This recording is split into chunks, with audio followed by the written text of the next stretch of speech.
Very quickly, my name is Scot Whitfield. I'm an engineering director in Wynyard, Craftsmanship. I'm responsible for the advanced crime analytics product. Down here, one of our coolest products. If you don't mind saying so myself. Also lead the architecture team at the moment. Joined tonight by Bryn Lewis. Just give us a quick intro. Bryn, application architect at Wynyard, is also one of our senior security engineers. For those who don't know, Bryn is also a Microsoft MVP for embedded. You get some time later, quiz him on embedded security. The 1 minute power on self-test. We were trying to figure out how to include it in the presentation tonight. It wasn't quite relevant to what we're doing at work, but he does have some mentions of this. How many of you have got a large screen TV as your build box at work? Have a look. There's a really interesting presentation with the National Institute of the States where they talk about the number of CVEs that those TVs have. They accrue CVEs at the rate of half a CVE a day. So by the end of the life, 100,000 hours, it'll have 2,500 CVEs. That's hanging on your wall attached to your network. I've got a Cantenna. You could have a bad day. All right. So just to echo Gareth's sentiments, thanks very much for having us on tonight. I'm provided by the projector there. We're very pleased to come along and talk a little bit about security. So what we're going to cover tonight is we're going to talk a little bit about Wynyard, who our customers are, what our solutions are. We're going to go into some of the requirements and expectations people have of Wynyard, with a particular big obviously to security. There's even some code. Yeah. Sorry guys, I'm going to make you do this. All right, thank you. There's a little bit of code there. We're going to touch on compliance as well. It's a big thing for us, quite a gig. And we're going to talk also about some of the challenges we have in incorporating security into our products in general. Yeah, I think we should move away from speaking. Yeah, I'll go. Yeah. We're going to talk about our approach to combating those challenges. We'll leave it to you to judge whether our approach is effective or not. And we're going to finish up with some final thoughts and some things we'd like you to take away and think about with your own teams. So Wynyard, I think the top taglines really says it all. We're about powerful software fighting serious crime. So serious crime is really our target area. Our customers are law enforcement, criminal intelligence, large Fortune 500 companies, financial services, critical infrastructure, that sort of thing. The sorts of solutions that we're marketing to that space range from our investigations and case management software, so that's your frontline law enforcement software that your constables and detectives would use to investigate crime, whether that be murders or drug crime and that sort of thing. We have our advanced crime analytics product, which really kind of fits into two descriptions. So it's all about taking large amounts of data and applying some smart analytics to it. So it's about taking that large data and whittling it down to a smaller group of data, smaller amount of data, which is of interest, looking for patterns, looking for relationships perhaps that you couldn't see if you were eyeballing it yourself. The second part of it is around analysis. So that's about allowing analysts to navigate through that data, use a variety of different visualization techniques, whether it's nodal graphs, seeing relationships, or looking at data spatially, perhaps spatially and temporally, some movement over time. Really about making that experience of analysing that data much more fluid and much more usable. We have our operational risk management product, so that's used by large corporate clients, particularly where they want to manage their own compliance, so things like Sarbanes-Oxley, stuff like that.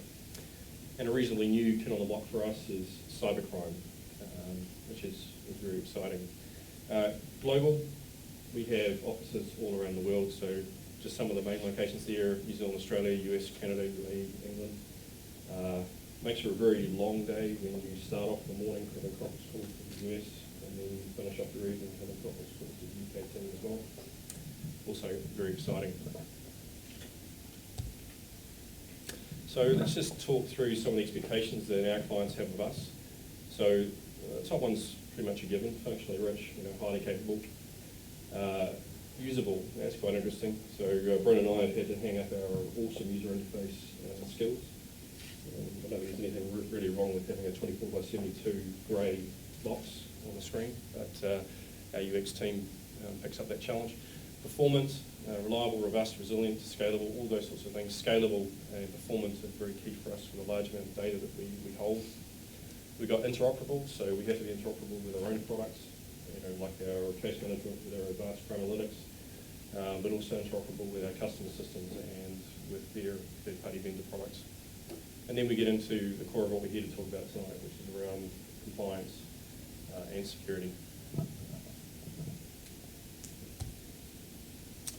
So let's just talk about our security requirements. We'll touch on the general things that I think all of us have to deal with in our applications. We've got our authentication, our authorization, data validation, role-based security, that sort of thing. It's pretty standard. Then we get into some of our more advanced features. Now, a lot of these apply to products like ours. I think a lot of these will apply to your products as well, but perhaps maybe not as many together.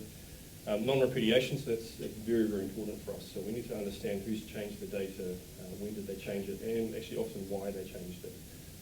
We need to audit navigation through the data, so it's not just about what you changed, it's also what did you query, what data did you bring up on the UI, were you allowed to view that data, was it appropriate?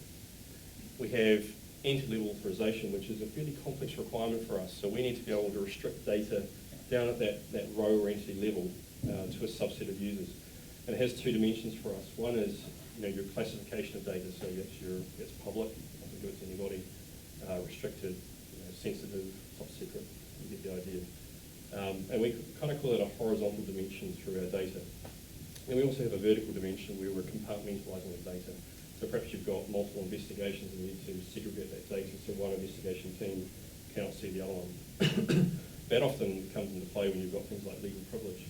So you'll have an investigations team which is not able to see certain data legally, but you'll have a senior group of people who are allowed to sift through it and decide what is and isn't legally privileged. We go down to field level authorization, which is particularly tricky. So this is where we actually have a particular column or a cell, if you like, on a given entity being restricted to a set of users. That creates a bit of tension around performance and complexity of our code, but necessary. We've got dissemination control, so not only do we have to restrict the data to a set of users when they're in an application and control what they can see, we also need to tag that data when it comes out of our solution. So we have to respect the fact it came in with a particular classification and output that when it's printed or electronically exported. Field masking and substitution. These are some reasonably new requirements for us, but they come in really when you start to deal with particularly sensitive data across a wider team. So you're moving away from having a system that's segregated for a small number of users. You're moving to a system which has a large user base, but it's got some sensitive data in it. So field masking is about just hiding individual values, a bit like you would on a password on a UI. Substitution, though, is a bit more interesting. That's particularly useful for something where you're holding, say, credit card numbers. You want to de-risk the security of your solution by effectively swapping out those credit card numbers as they come in with a valid value that goes into the database. So you maintain your referential integrity, but the value is not in your database. It needs to be reversible, though, so there still is a risk somewhere in your overall architecture. And data encryption. So we have the normal requirement to encrypt communications from client to server and between components on our servers. But we also need to encrypt the data at rest, which is a bit of a loaded term we'll talk about later. And all of the wider artifacts that form our solution. So any sensitive data which comes in via our data input files, goes in the database, our caches, all of that stuff has to be encrypted with a fairly high degree of confidence.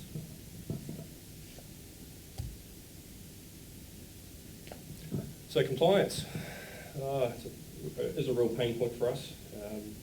There are a lot of compliance standards out there which we need to consider. We'll only touch on a few of them tonight. It would be a very long session otherwise.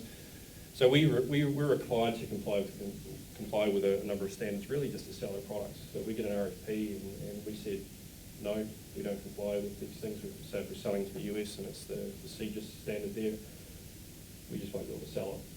We won't even get a call back, which is not a good look.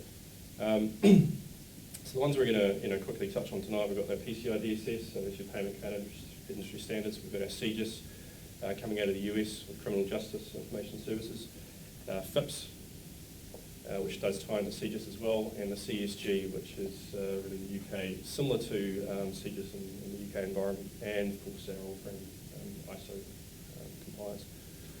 And our attitude to compliance is, yeah, well, it's painful, but we think we can turn it into business value. So there's two things you can do when you're trying to meet compliance standards for a customer solution. One is that you can seek to properly address it within your software. The other is that you can seek external mitigations, and that has its place, but it's also pretty painful for the customer when every single bullet point they have to show compliance can't be met by your solution. They've got to go and use a number of third-party products.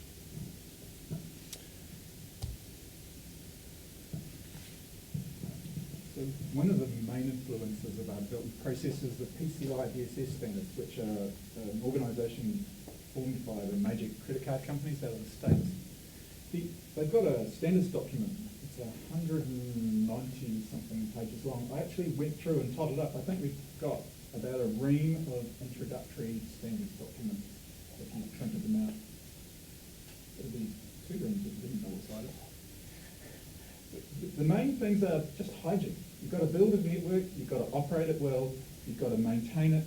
If you're building software, you've got to build it in a secure manner with developers following commonly accepted business practices. You've got to control access to your network, record who's accessed it, information, record who's made changes, keep configurations up to date. It's what would largely be considered by most organisations as development hygiene. You've also got to have the wee books. You've got the wee books at work, which tells you how you should secure your computer. In our team, we have a rule that if you walk away from your computer and leave it unattended, you're buying donuts for the rest of the team. As a security guy, I am watched like a hawk. I can't get more than a couple of paces from my desk before someone's reaching out. In my team, Bryn, it's not donuts, it's Justin Bieber emails. Yeah, but that's when they do all company rather than just Christchurch. It's frowned on. It raises the bar. There are actually quite significant fines for compromise. It's $15,000, just as €15,000 as an entry point. You then get charged for the forensic investigation. You have to pay for them to come and figure out how you lost the data. You've then got to pay for the reissue of the credit cards, remediation of the credit, and any chargeback costs. So one of the examples that Barclaycard, the big US banking chain quote, is you lose 10,000 cards, it costs you 15 million. That would be a fairly difficult discussion with your boss, and then a really difficult discussion with the customer, and I'm hoping not to have that discussion ever. One of the things is we are not PCI compliant ourselves. We do nothing to stop a customer becoming PCI compliant. We enable their PCI compliance, but we are not PCI compliant ourselves. So, CJIS.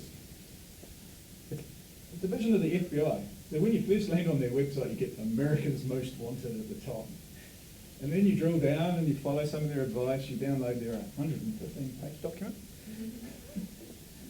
And I was reading this document, and it was discussing how you had to prudently manage people's criminal records, how you could access databases with fingerprint details, and it's largely how you interact with police forces around the US, because they're largely sort of federal. They're not a federal organisation. Here in New Zealand, we've got our police force, whereas they might have state, city, town, and then the federal police as well.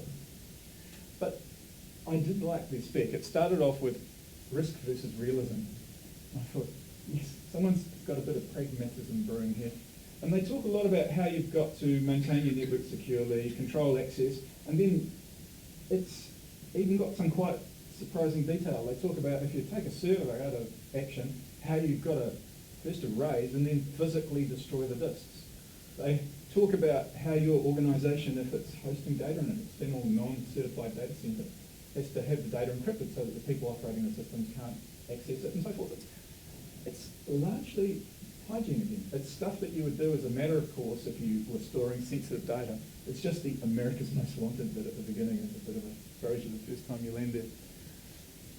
They talk a lot about audits as well. So in the unlikely event that you're compromised, you have to be able to follow a tamper-resistant audit trail and figure out what an attacker got and how much they managed to take away. And they talk a lot about mobile devices because, of course, mobile devices are becoming more popular for law enforcement personnel. One of the things that the CJIS rules pull in is FIPS, the Federal Information Processing Standards. These are standards developed by the American government, NIST, and the Canadian Communications Security Group. They talk a lot about how you prudently store and provide access to visual information and how to quantify it. We are directly impacted by FIPS 14002. Talks about the security requirements for cryptographic modules. It's got a whole bunch of annexes as well. It is incredibly tedious reading. It talks about the 4 different levels, which is, it sort of works through, you've got a secure storage device for your crypto keys, which destroys itself if someone tries to tamper with it. So there are quite staunch levels, and we have to comply due to the CGIS legislation to that. We've got requirements our customers have requirements for quantifying the data and how secure it needs to be when it's stored, and then what the minimum security requirements are. So we're building to FIPS 200, and our customers are measuring what they need to do with FIPS 1999. Finally, in Europe, we've got CESG, which is a division of GCHQ, and they always have the picture of the round headquarters in Chapman. When I lived in the UK, you'd be driving down the M4 and there was always an Audi broken down outside. I always wondered whether it was something to do with the RF coming out of there and the Audi electronics. They provide technical guidance for all of the major groups and portions of the British government. Central government, Parliament, and the different devolved parliaments. The health industry, securing health records is quite a sensitive area. Defence contractors, large-scale industry power grids. Law enforcement, which is what impacts on us, and local government and the Ministry of Defence. They publish guidance, which is quite interesting. They've got some about running sensitive data on consumer-grade gear and how you have a trusted platform to build the system. And then they also provide certified people, processes, products, and companies who can provide you with assistance to secure your data or develop systems for securing data. You can talk about the ISO one. Oh, thank you. We're going to go through all of these page by page. Take notes. Well, actually we're not, but really what I wanted to highlight here is there are a lot of relevant ISO standards for security. I think it's 27001 is most important to us, which covers secure information management through to physical security. And it definitely has a direct impact on us, not necessarily on how we write code, but I think at last count I had 6 different booklets that I needed to read, part of our company processes around security because of my role. Do I can speak it? I counted 64 of those. Okay. And I had to sign off that I acknowledged and understood them. So it's a fairly comprehensive process you go through. In our case, we partner with outside agencies to help us manage that process. But it becomes an expectation when you're delivering software to the markets that we are, that you have a degree of ISO compliance. I had to fit this slide in here somewhere, because hopefully the answer to compliance versus security is pretty obvious, but I want to make it crystal clear. Compliance does not equal security. We think that it has a reasonable overlap if you look at the requirements that you need to implement in your software. A lot of the stuff, as Bryn said, is pretty much hygiene, so it's stuff that you would reasonably expect to incorporate into your product, whether it's password management, good access controls, those sorts of things. But it does not equal true security of the product. You could be compliant with all of the standards out there and not have a secure application. Not a bad start point. In fact, some of our security features, we took guidance from compliance standards to kick off. But you do need to really understand the threats that are facing your organisation, your customers. Any threats are specific to the type of application that you have, and tailoring the security architecture to those things. So what are some of the challenges about security in general? Hopefully most of these are familiar to you. It is quite painful to get hearts and minds across security. How many of you over your careers have seen super detailed project plans which talk about blow-by-blow descriptions of how you deliver your software? Hopefully somewhere in there it talks about testing, and then down the bottom might say security, TC. Not a lot of fun. How many of you have had discussions with, I'll be unkind here, non-engineering staff who've said, well, doesn't the infrastructure take care of security? Yeah, some of it. So look, it is a bit of a battle to convince people of the value and the time and money you can invest in this, which is significant. It certainly is in our case, if you keep the graph here. The money and time we put into it at Wynyard is significant as well with the investment. There's a tension between requirements, and we're going to explore that a little bit more in a couple of slides. But when we're looking at the sort of products that we have, or particularly around NoSQL platforms at Wynyard, you're sitting around a table thinking, we've found it, we've got a great platform, we've got a great architecture on paper, and someone says, what about security? And then the sweat starts to form on our forehead, and we think, this is a bit of a problem. We've got our multiple deployment platforms, so with Wynyard we deploy both on-premise, it's a highly secure environment, sometimes they're air-gapped environments, and we have our cloud, so we've got a mixture of through just hosted solutions, we just take care of the platform itself, through to SaaS type offerings, where we provision the software and run the software for our clients. Different security challenges there, different architecture required to defend our installations. Complexity, let's be honest, security does add complexity. You try and offset that as much as you can by keeping the rest of your code as simple as possible, but hands up if you like messing with WCF security config. Not many. Oh, there's always one. Special. Component integration, so as your teams scale and organisations like ours, we have quite a number of dev teams working on different components that form our architecture. And individually they're pretty well goaled, they understand what they're building, they understand security consent, thanks to Laura. But when we start to bring those components together, that's when the challenges start to come. We need to make sure we actually test the security for that component integration. We don't want to wait until it's too late. Third-party software, we're going to explore this in a bit more detail later as well, but you do need to understand the risks of using third-party software. We're all doing it, it's a good thing. Interpretation of requirements. So this might seem a little bit trivial, but let's pick the example we've got here, this term at rest. So some of our compliance standards require us to encrypt data at rest. So what does that mean? So the most obvious thing you might say is we need to encrypt the data files on the server. Okay, that's pretty good. What about our search indexes I mentioned earlier? Do they need to be encrypted? What's the risk there? What about the cache? Yeah. What about the in-memory cache? What happens if you get a crash and you stack dump some of that secure information that you've had behind layers of defences and encryption, and it's now being logged out to the file? It's not a good look. Client capability. Well, we can build awesomely secure applications. We can provide great guidance on how they should be deployed to secure them. But what happens if our client accesses the software from an airport Wi-Fi connection? What happens if they're running insecure browsers unpatched? We need to account for the worst case scenario for those sorts of things. You can't mitigate all of those risks, but you need to be aware of them. And it's a moving target, isn't it, Bryn?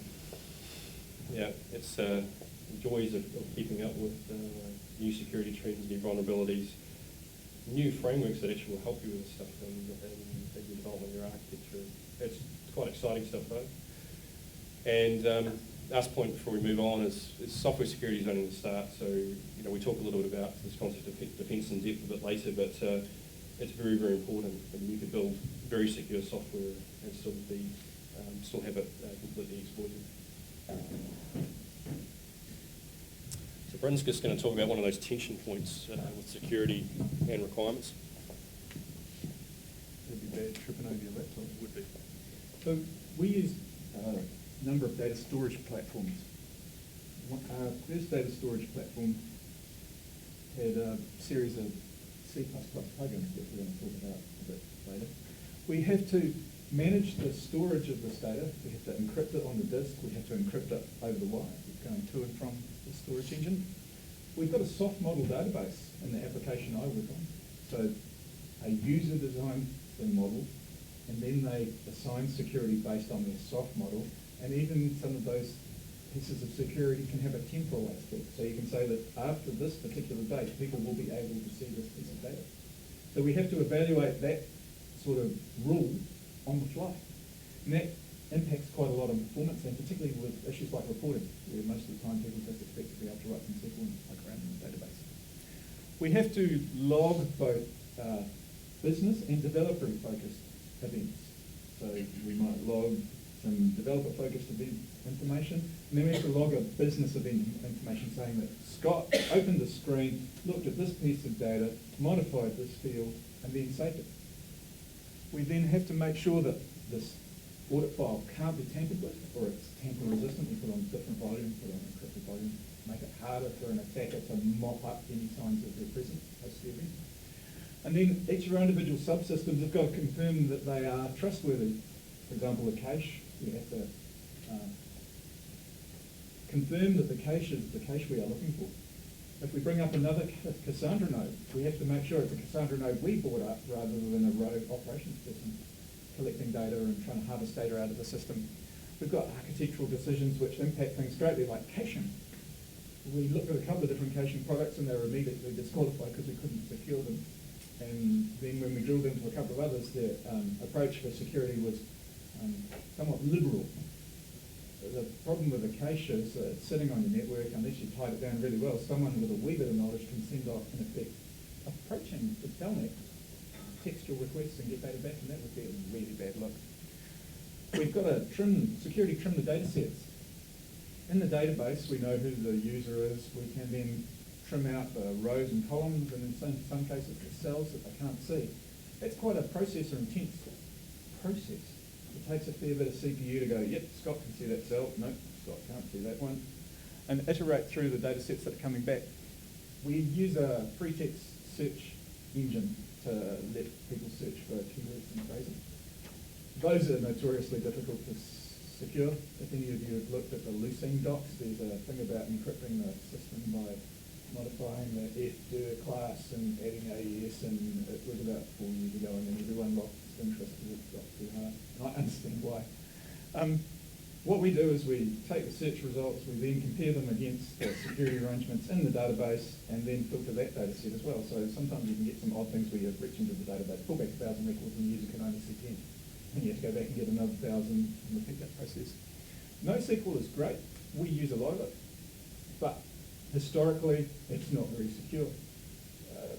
Cassandra has basic table access controls, and that's about it, which is great for most commercial apps, but not too fresh for the sort of applications we work on. There are a couple of products around IRM from MarkLogic which have quite higher levels or pluggable security, but the main Mongo, Cassandra, Couch and so forth, the security is not really targeted at applications like ours.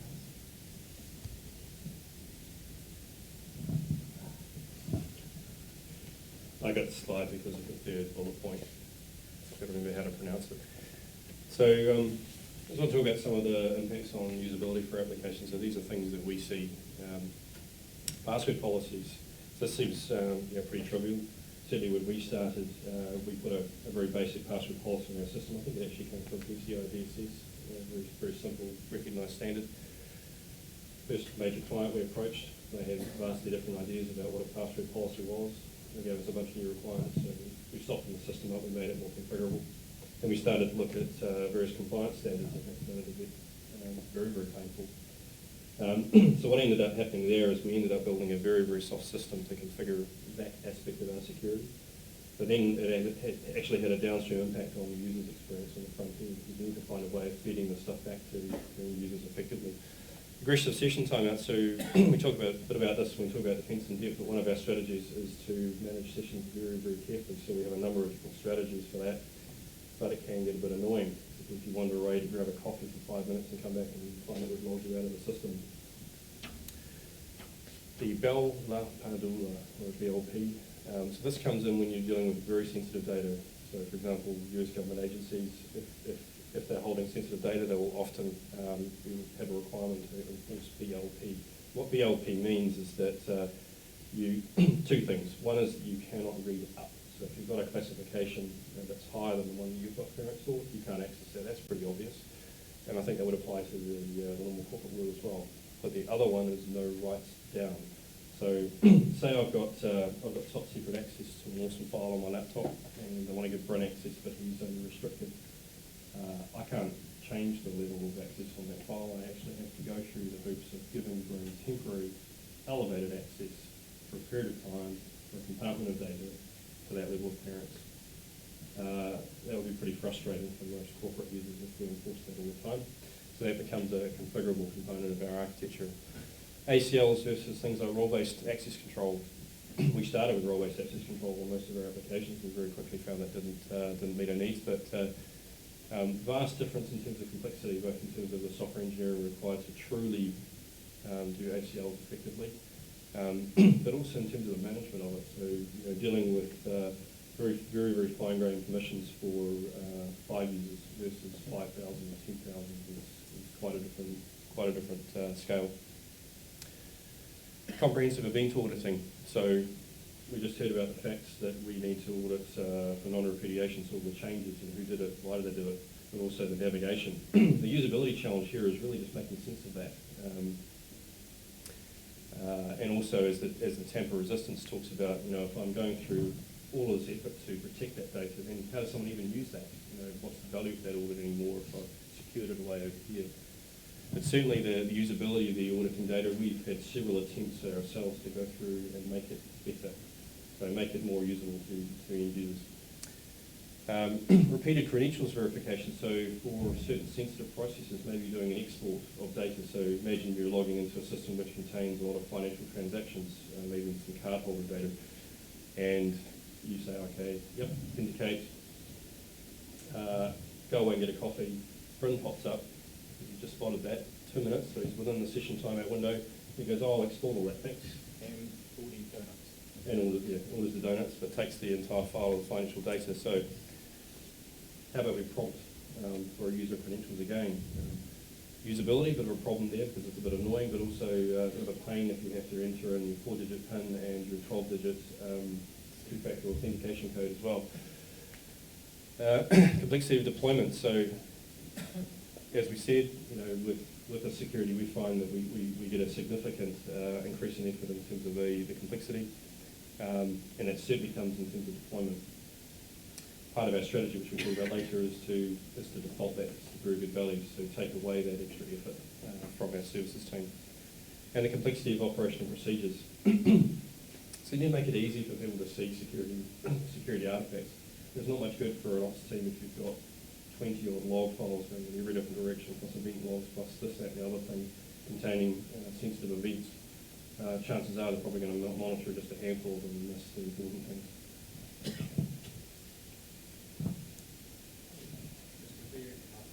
Thanks.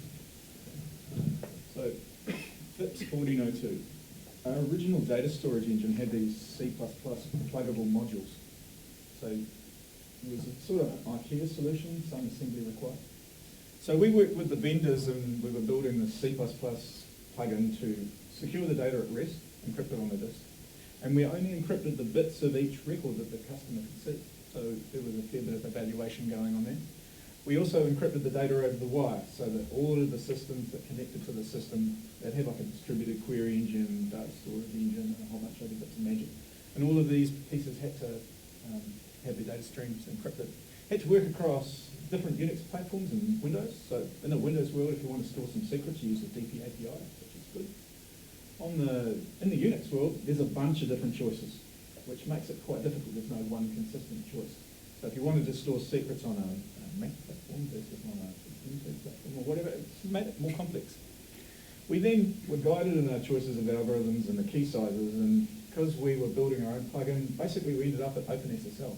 It's the only source code distribution that you can use across multiple platforms.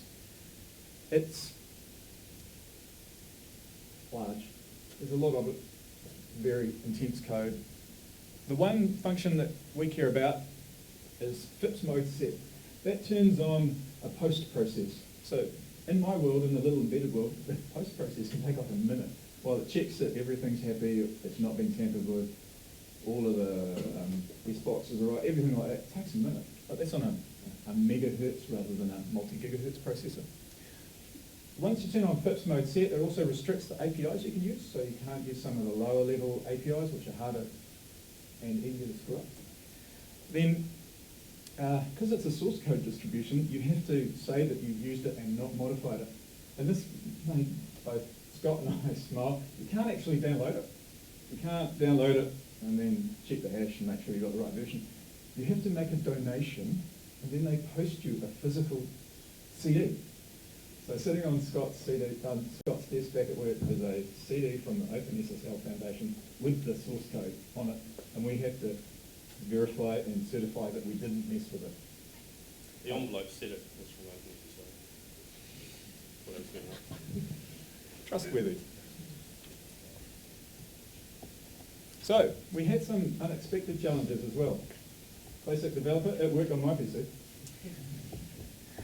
There is some code. Look, we got, what, 2 lines of comments? On Windows, you turn on FIPS, it turns stuff off.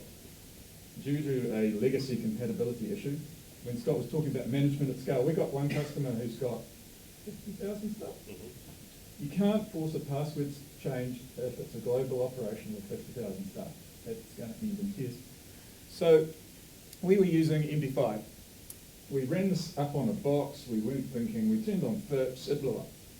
So that was cool. We've got to figure out a way of gracefully transitioning the customer away from that without forcing 50,000 people to do a password reset. Third-party products. So I think it's fair to say we're all using them or should be using them. Lots of good reasons why. Productivity, something you want that's not core to your development skills. Time to market, you can get there quicker. They can do it better than you can do it. All good reasons, whether it's open source or commercial software. But there's some risks attached to that. So who makes the product? Do you know why they're making it? Do you trust them? Does it have any vulnerabilities in it? Does it have any dependencies on other products which may or may not have vulnerabilities? Is it compliant, or will it preclude your compliance with security standards? And how's it going to be kept current? So in particular, how are you going to find out whether patches have been released or whether vulnerabilities have been found in that product? So in Wynyard we have, well, I don't know the exact number, but it's probably close to about 100 odd third-party products which we need to keep track of, which is a bit of a headache. And we have to go through a careful process of actually understanding the risks of using those third-party products in different parts of our architecture. So an example I'll talk about here is actually from a couple of years ago, where we were putting in some reporting software into one of our bureau or SaaS systems, and the requirements were pretty straightforward. We needed to build some pre-canned reports in our applications, so this is not end-user configurable. These are ones our developers write and then deploy. So we wanted something that would deliver the reporting layouts, different export types, PDF, HTML, all that sort of stuff, allow a reasonable experience for our developers. It had to be secure. We knew that at the time. We did our normal proof of concepts. We put it into the architecture. It was all really good until day one of our external security test, when I got an email through with the initial results of day one, a whole bunch of sort of low and medium risk items. Some of those we knew about, some we didn't. And then one glaring one around the reporting software.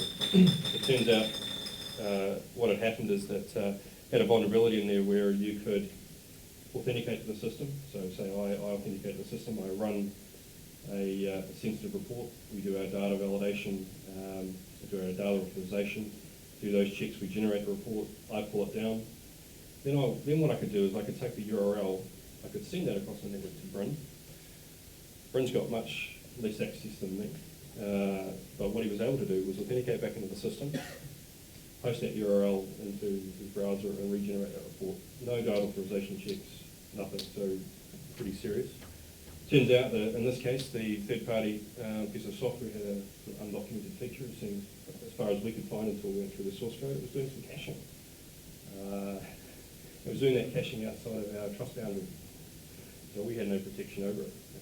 The fix was actually quite simple. We simply pulled that part of the infrastructure inside our defensive net, and then we also put a very specific check to say, if you do request a cache resource, were you the user that generated it?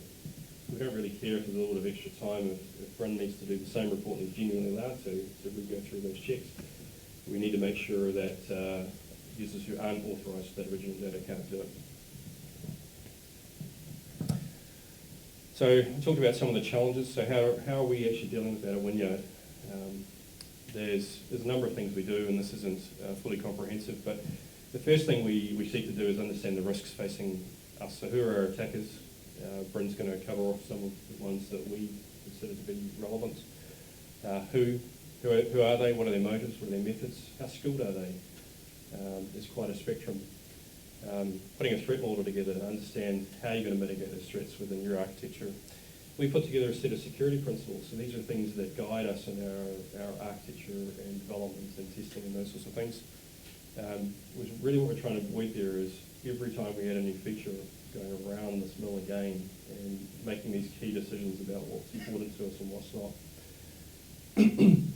We also have security practices, so these are things probably a bit lower down in the stack in terms of the day-to-day engineering. So these are repeatable practices we have to reduce the vulnerability count in our software. And they're based on some good practice from the industry. I wouldn't call it best practice, but it's certainly good practice. And it's based on the lessons we learn as well. So every time we do an external test, we learn something and we feed that back in. In fact, in our sprint retrospectives, we have one of our guys we call Eagle Jason, who's quite often running through vulnerabilities that we've found, either in the sprint or through some external test. And we use that as a teaching experience for our developers. And then we have good advice. So we're not afraid to get advice. I mean, it's unlikely that organisations, even of scale, are going to have the necessary expertise to get this right first time, particularly when you're playing outside of your home country. So you're working in different jurisdictions worldwide, you need to get advice. The advice that we take, many forms, certainly architecture advice, particularly around compliance, training, so we get more here as well, and external testing as well, so penetration testing right through to the full code analysis as well. So Bryn's just going to quickly talk about some of those attackers. We have the fairly standard attackers that you would expect, internal people and staff members, testers, developers, managers. Anyone can be an attacker. And then we've got some associated organisations. We've got quite a large consulting organisation, and we engage with other parties to operate and deploy our software for us, and we also operate and deploy SaaS systems ourselves. And then, most interestingly, the external attackers. One of the pieces of software I work on is used by a large agrochemicals company to manage risk. In effect, it's your dirty laundry risk management. So there's going to be hacktivists who are fairly determined attackers. You've got government-sponsored actors for some of our more sensitive systems. We've got ex-staff members, Wynyard's competitors, Wynyard's customers' competitors, looking for theirs on their competitors. And then, particularly for the police and the criminal intelligence applications, organised crime groups, who have a very high level of determination. So, at a very simple level, often we discuss with the developers, it's out of a Microsoft Security Development Lifecycle Stripe. It's a nice, easy acronym to remember. We talk about how could we impersonate someone, how we could tamper with some data or some code. And there's different levels of tampering. There's getting a one-shot go at it, or having a persistent beachhead where you can keep on tampering with it. There was a Russian bank where if you did a transaction in the last 5 minutes of the hour, it went around the outside of that particular bank's money laundering and financing of terrorism rules. That would be an incredibly powerful and incredibly valuable ability to have. So we have to be very careful about that sort of thing. We don't want to leak information, and just simple things like exception stack traces. Even if your UI doesn't display the stack trace, quite often we'll drill down under the covers and see a stack trace in a fiddle log. So we'll hunt it down and kill it, or anonymise it and remove any useful information. Denial of service is an important thing. It's not just bashing a box to death with a large number of clients. If you've got an email list of your clients, you can most probably determine what their username is, and then if you can just iterate through that and do 3 iterations, and then you've suddenly locked out a large number of the user base. It's embarrassing. I hazard to guess it would be embarrassing if there was IT ops people having to explain why no one can log in that day because someone, in effect, port scanned your user base, force locking everyone out. We've got issues with elevation of privilege. Once someone's in, we can't let them see stuff that they're not allowed to, and we spend a bit of time exploring insecure direct object references to make sure the expression used downstairs where I work is trailer park testers go around the outside. So they basically route around the outside of the software by manipulating URLs or manipulating fiddler traces or shoving evilness into WCF payloads. So we spend a lot of time exploring that sort of issue. So So we're just going to talk quickly about some of the principles that I mentioned earlier that we've adopted across our team. And there are other things that we do consider, but these are some of the more important things. So defence in depth. So what that is to us is about not relying on any single form of security to protect our systems and our data, particularly our customers' data. I'm going to dig into this in a little more detail in a couple of slides. Secure by default, that's quite important to us. Important for two reasons. One is that if you make your system secure by default, you're less likely to encounter a slip up during the deployment process, but it also makes it easier for our services team to put the software out. With secure by default, what we actually mean there is that all of those configuration items that would opt security features in, they're already on. So you actually have to go into your configuration and turn them all off. It can be a bit painful if someone's trying to deploy a demo onto a laptop environment. Sacrifices. So no backdoors. So this is particularly important to our New Zealand company. We will not, under any circumstances, tolerate or sanction building any backdoors into our software, intentionally or otherwise. Our CEO is quite vehement about that one. There's plenty of noise about that coming out of the US with various software companies known to be introducing backdoors into software. And it would be pretty easy to inadvertently put a backdoor into your software. But we have some methods we do to filter those out, which Bryn will talk about in terms of practices. Keep it simple. So we generally find the simpler your architecture is, the more secure it is. It's pretty obvious. Fail secure, so a little bit related to secure by default, but if you have a failure, particularly accessing some kind of security infrastructure, it needs to fail to its most secure setting, particularly if you're accessing something like security metadata allowing authorization access to the system. So if you have a failure in that part, it should assume that you have no access.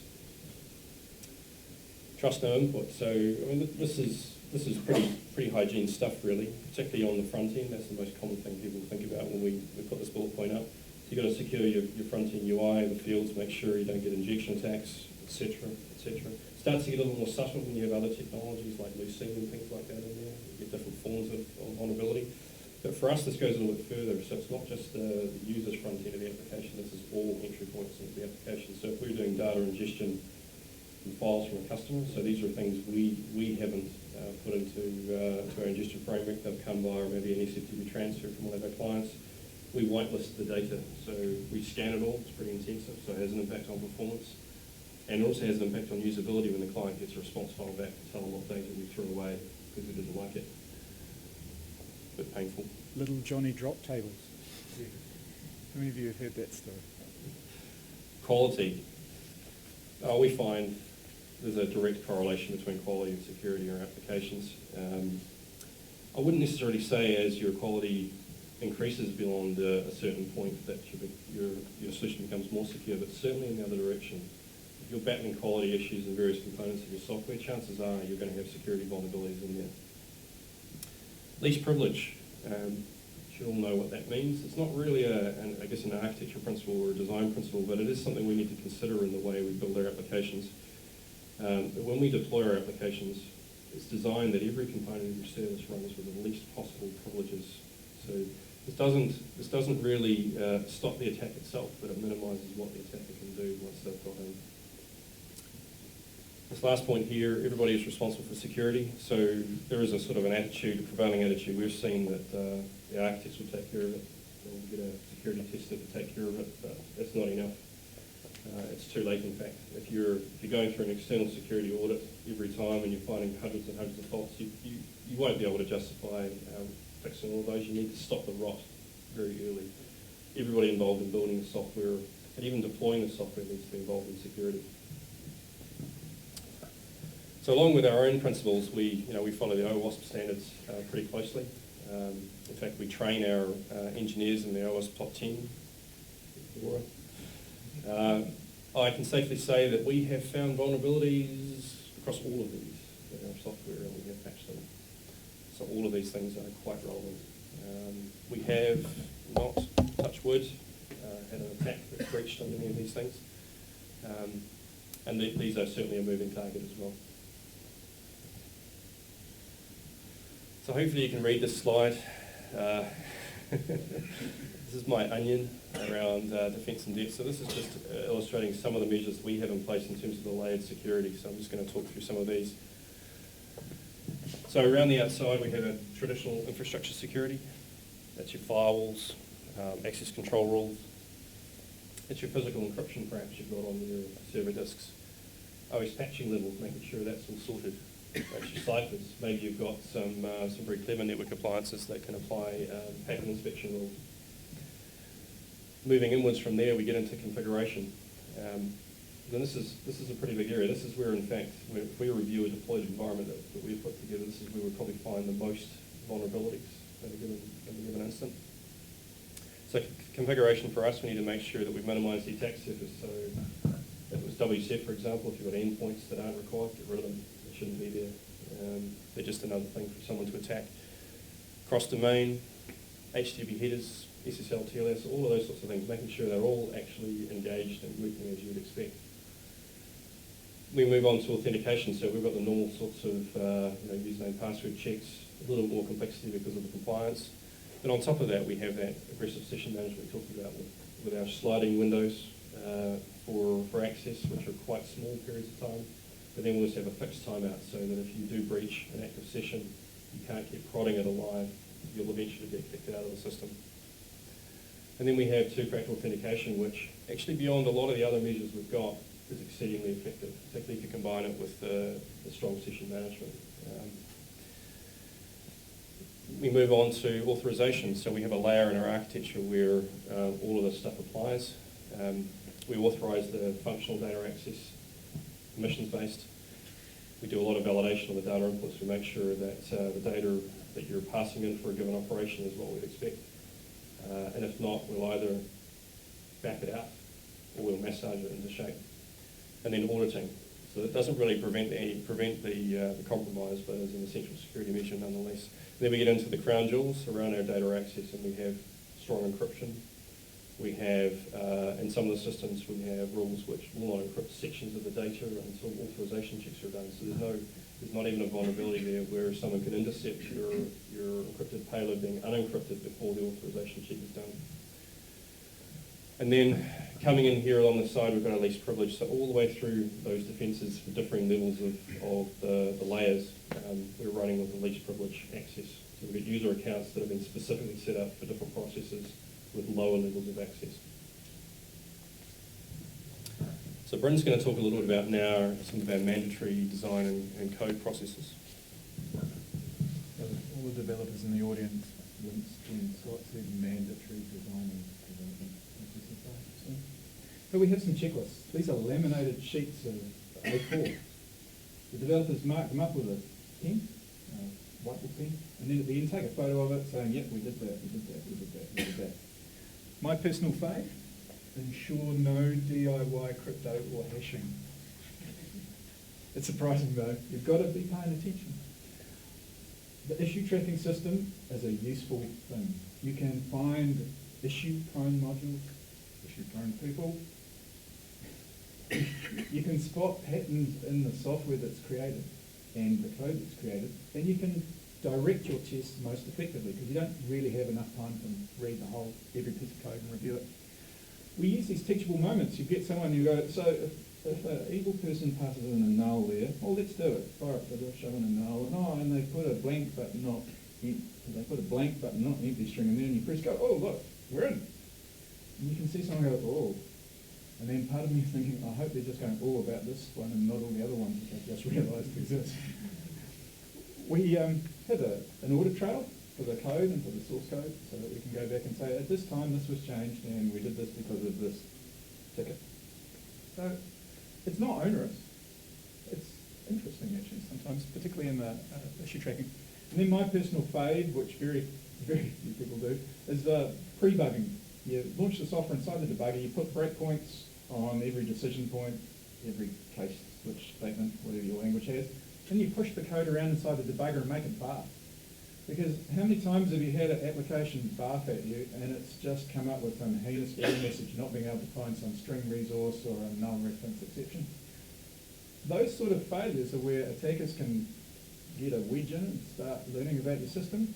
So we intentionally push the software out of its comfort zone so we can see how it's going to break, and we make sure it fails hard, fails early, and fails secure.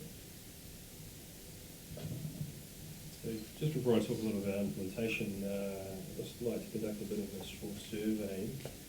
Hands up if you do code reviews in your team. Yeah, that's good. Keep your hands up if they're mandatory. Keep your hands up if you record that the code reviews happen. Better than I thought. How long do you allow for a code review?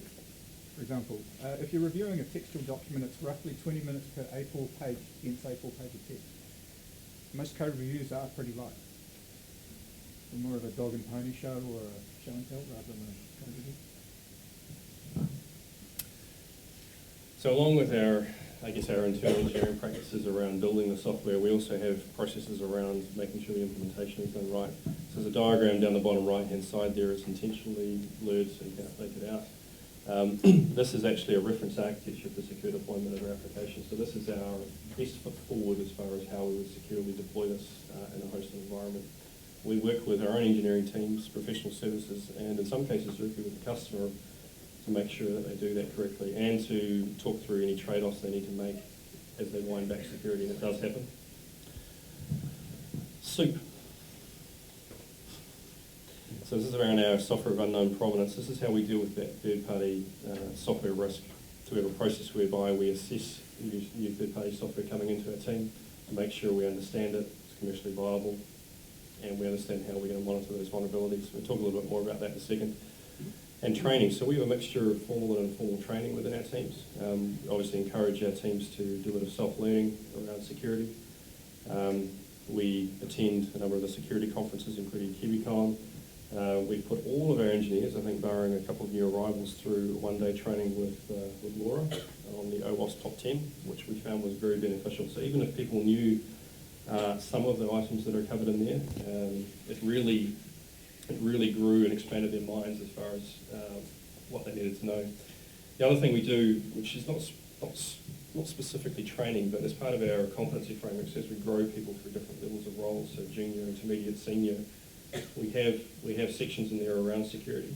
So our developers need to prove in different levels so they understand what makes good software and what makes it secure. And external assessment. So we run external tests on our software prior to every major release. It's a fairly intensive process. It ranges from starting at the outside, so the pen testing side of things, with scanning the software, looking for exterior vulnerabilities, going kind of into your grey box testing where you're looking at elevation of privilege and that sort of thing, right down to a full code review, warts and all, open kimono, however you want to call it. So it's very much a learning experience when that happens. So, code reviews. I run code reviews in my team, and this is some of our code that's now gone. So, SQL injection attacks are not just SQL. This was a connection string injection attack. It meant you could reach around inside the database engine and maybe get access to stuff you weren't supposed to, or a database that you weren't supposed to. It was a legacy configuration for one customer. Everyone had been trying to make it go away. The customer wouldn't make it go away. So, the takeaway from this one, well, it was originally discovered because the tester went, Simon, pinky here. It blows up when I have a semicolon in my password. And this led to a review, and then the review identified this issue. The takeaway from this one among the dev team was, we shouldn't string.format connection strings. We should use a connection order. Okay, let's search for everywhere else we've done this. Only one. The next one, this one was a little bit embarrassing. This was pointed out by an external party. We had a API for user management, user creation, password resets, user disablement, things like that. And if there's anything that is a red flag for a security tester, they hit straight for it. We were doing a fiddler review before it was exposed to the security tester, and I noticed this thing that passed and it looked like a hash. And it was a hash. We had the hash of the user's password and a DTO object. It was a bit silly, and we hunted it down and killed it. We also refactored the API and changed it from a sort of a Swiss Army knife API, which did everything and not terribly well, through a couple of quite clearly focused APIs, which did little well. And that was an important thing, actually adjusting the API to make it secure. The takeaway from this one was, for those of you who do a bit of C#.NET development, Automata doesn't read your comments.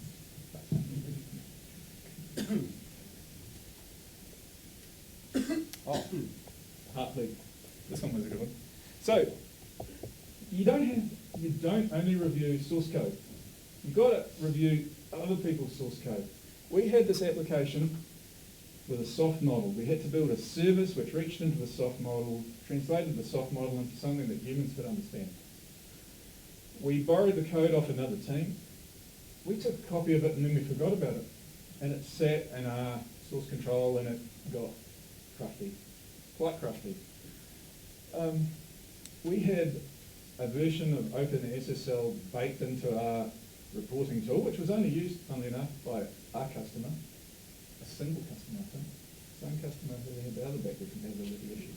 Theme here. 600 plus C and C# files. I'm still trying to figure out what this is. I don't know. Maybe Robbie wrote it. Yeah, I'm trying to find out who Robbie is. I want to have a word. So we found that we had an open a bad version of Heartbleed. We had a reverse Heartbleed, so someone could reach back into the client's box with this ODBC component, if this ODBC component was installed, didn't have a mental attack and pull stuff out, which was really bad. And then we had the conventional Heartbleed as well, where you could reach back and see and get stuff. It was not a good look. So we hunted it down and killed it. We removed it. We talked to the customer. We told the clients who were impacted about it. They put into place some contingencies and mitigations to deal to it.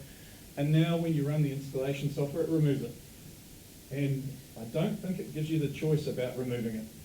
It just removes it because we put in an alternate solution which is much more human friendly.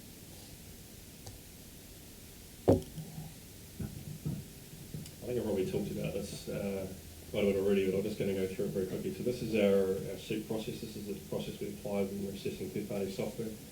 So the moment one of our engineers identifies a clever piece of kit out there that he or she wants to include in the software, we kick this process off. Because we obviously don't want to invest a lot of effort and then find out we're going to have to pull it out later. So the kinds of things we're looking at are, is it commercially sensible to put the software in? What's the licensing type? Is it one of those annoying licenses which, if we include the software, we're going to have to publish an entire Wynyard source code on the internet? That's not going to happen. Pricing, quality. So what's the quality like of the components now, and how are we going to test it in the future? Documentation. How good is it? Is it enough for our needs? What kind of support is there? Whether it's community support, how active are the community forums, and what commercial support might be available. But the key things for us, really, for the sake of this talk here, are the bottom three there. So the risk of putting that software into our application. So how we look at this is that we look at where that third-party piece of software is going. So for example, if it's maybe a widget going on the front-end UI, so it's outside of that trust boundary, it's not really a huge issue if there might be a vulnerability with that piece of software. But if, for example, it's a key piece of kit, and as far as our authentication infrastructure, it's going to get a much closer look. Bouncy castle would be a classic example of that. So Bryn's just referring to a bouncy castle crypto library that we use. Something we have to monitor very carefully. Compliance. So it's not so much about whether a third-party piece of software delivers us compliance, but in some cases it can preclude compliance.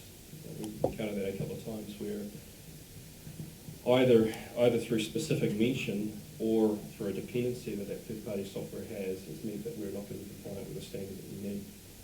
This last point here, vulnerability monitoring. So as part of our practice and our process, we need to have either a team or an individual who's going to be monitoring feeds out for updates of that software. So that's either patches that are coming out, whether they're through vulnerabilities or just feature updates, but also any new vulnerabilities that might be coming out just generally in the industry about that software. So just I guess a quick wrap up of what the impact is to Wynyard of compliance. It's a headache. There's lots of paracetamol tablets involved. The particular ones for me are really around requirements and testing. So we only touched on maybe 3 or 4 of the key compliance requirements that we have, but there are actually a lot more, particularly in the US market, and they overlap. So that's the real trick there as far as the requirements go. You pull down your 150 pages of your compliance document, you start putting them into a sort of a structured form so you can tick them off, and then you pull the next one down, and the next one, and the next one, and you've got to sort of trace it through and actually make sure that you're covering everything off adequately. And then you've got to be able to test it. You've got to make sure that you can, I guess they call it self-certify against the compliance. So in a lot of cases, you're not able to get a stamp on your software that says you are compliant. Someone else is going to make that assessment for you. But you need to make sure when you're going into that process that you're as well placed as you can, and that drives in the testing process. Usability we talked about, and the impact on implementation in terms of the complexity there. Performance, just to recap there, Bryn talked about it earlier. Some of the security features that we have to implement have got a major impact on performance, and that's necessary. We're often going to have conversations with clients and talk about the trade-offs. And perhaps we need to turn off features that we have in our product, and they need another mitigation. Maybe they need to shift from software encryption to hardware encryption in order to keep their performance up. Data set trimming. Well, Bryn, I'm probably going to leave you to talk about that one. Okay. We've got to evaluate temporal rules, field value rules, entity rules, and then build reports. We've got to do this in close to real time. We've got to trim these data sets first, course in the database, using whatever structures we've got in the database, and then haul them out and execute. We've got a C-sharp-like language which generates LDAS and which gets executed on the fly, and will eject rows and columns and cells from the result set based upon these dynamically executed rules. So that has quite a performance impact. The quote on the right there, Glass's Law. If any of you are in a book buying mood, there's a really good book called Facts and Fallacies of Software Engineering, which talks a lot about these sort of issues. And it's got some interesting papers about this problem. So we're nearly at the end. That's all, Peter. Final thoughts. So we wanted to have these takeaways from our discussion tonight, some things to think about. So you need to consider security as a first-class citizen in your architecture. It's fair to say from my experience in my entire career, it's pretty hard to bake it in after the fact. It's not impossible because you're going to need to do it anyway when vulnerabilities and things come out, but it should be something you're considering whenever you're designing a new part of your architecture. You need to understand the risks and how you're going to deal with them, whether it's through some sort of mitigation or perhaps you can accept it. You don't have to solve every risk. You need to understand your technology, so things you're building and those that you're going to draw in from third parties. Understand your current and possible compliance requirements. So even if you're just selling, for example, into New Zealand now and you're selling into a particular level of government maybe, what happens if you lift that level up? Are you going to have to go back and start your architecture from scratch? Get some advice. So certainly look at doing security testing. If you're lucky enough to have a security team in-house, that's great. Otherwise, there are a number of really good security testing outfits. We've partnered with a couple over the years that can take care of that for you.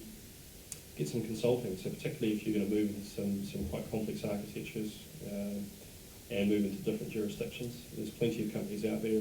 We actually partner with one actually out of Ireland in all places to give us some guidance. And training. So again, like Laura, we're not afraid to get some external training in for our teams. You can't learn this off by Googling and trusting Stack Overflow is going to give you the right results.